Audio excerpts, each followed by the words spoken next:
2 Kings chapter 10. Now there were in Samaria 70 sons of the house of Ahab. So Jehu wrote letters and sent them to Samaria, to the officials of Jezreel, to the elders and to the guardians of Ahab's children.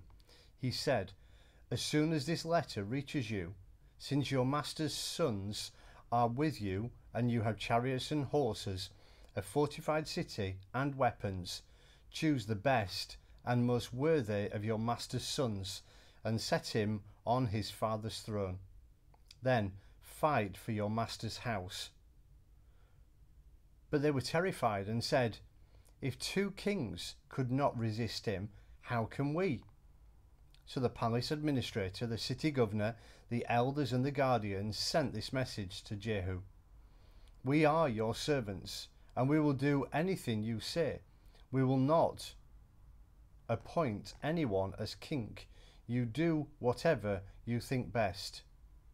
Then Jehu wrote them a second letter, saying, "If you are on my side and will obey me, take the heads of your master's sons and come to me in Jezreel by this time tomorrow." Now the royal princes, 70 of them, were with the leading men of the city, who were rearing them. When the letter arrived, these men took the princes and slaughtered all 70 of them. They put their heads in baskets and sent them to Jehu in Jezreel. When the messenger arrived, he told Jehu, "They have brought the heads of the princes." Then Jehu ordered, "Put them in 2 piles at the entrance of the city gate until morning." The next morning Jehu went out. He stood before all the people and said, "You are innocent. It was I who conspired against my master and killed him. But who killed all these?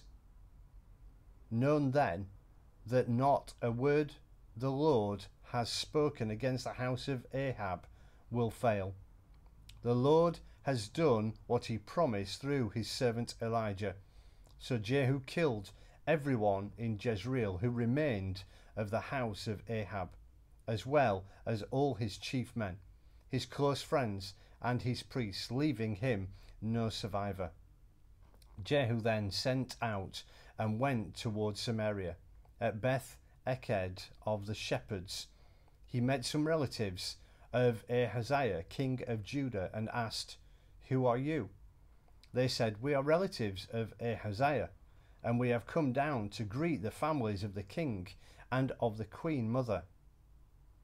"Take them alive," he ordered. So they took them alive and slaughtered them by the well of Beth Eked. 42 men, he left no survivors. After he left, he came upon Jehonadab, son of Recab, who was on his way to meet him. Jehu greeted him and said, "Are you in accord with me, as I am with you?" "I am," Jehonadab answered. "If so," said Jehu, "give me your hand." So he did, and Jehu helped him up into the chariot. Jehu said, "Come with me and see my zeal for the Lord." Then he had him ride along in his chariot. When Jehu came to Samaria, he killed all who were left there of Ahab's family. He destroyed them according to the word of the Lord spoken to Elijah. Then Jehu brought all the people together and said to them, "Ahab served Baal a little. Jehu will serve him much. Now summon all the prophets of Baal, all his ministers and all the priests. See that no one is missing, because I am going to hold a great sacrifice for Baal. Anyone who fails to come will no longer live." But Jehu was acting deceptively in order to destroy the ministers of Baal. Jehu said, "Call an assembly in honor of Baal." So they proclaimed it. Then he sent word throughout Israel, and all the ministers of Baal came. Not one stayed away. They crowded into the temple of Baal until it was full from one end to the other. And Jehu said to the keeper of the wardrobe, bring robes for all the ministers of Baal. So they brought out robes for them. Then Jehu and Jehonadab, son of Recab, went into the temple of Baal. Jehu said to the ministers of Baal, "Look around and see that no servant of the Lord are here with you, only ministers of Baal." So they went in to make sacrifices and burnt offerings.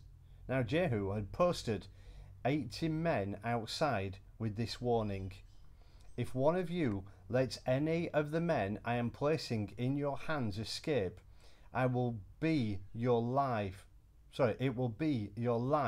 for his life." As soon as Jehu had finished making the burnt offerings, he ordered the guards and the officers, "Go in and kill them. Let no one escape." So they cut them down with the sword. The guards and the officers threw the bodies out and then entered the inner shrine of the temple of Baal. They brought the sacred stone out of the temple of Baal and burned it.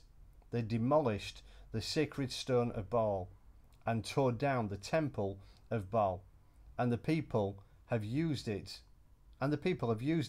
for a latrine to this day.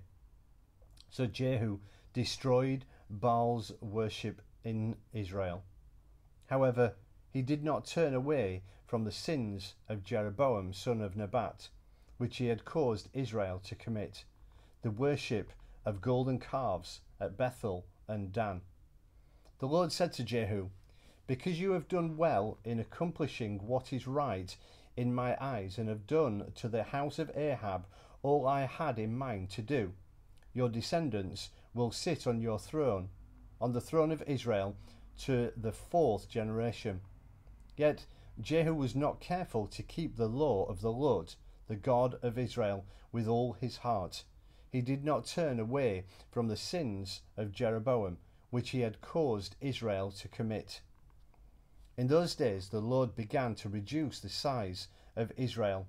Ahaziah overpowered the Israelites throughout their territory, east of the Jordan, in all the land of Gilead, the region of Gad, Reuben, and Manasseh, from Aroer by the Arnon Gorge through Gilead to Bashan.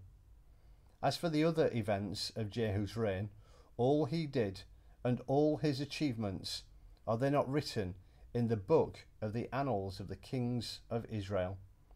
Jehu rested with his fathers and was buried in Samaria. And Jehoahaz, his son, succeeded him as king. The time that Jehu reigned over Israel in Samaria was 28 years.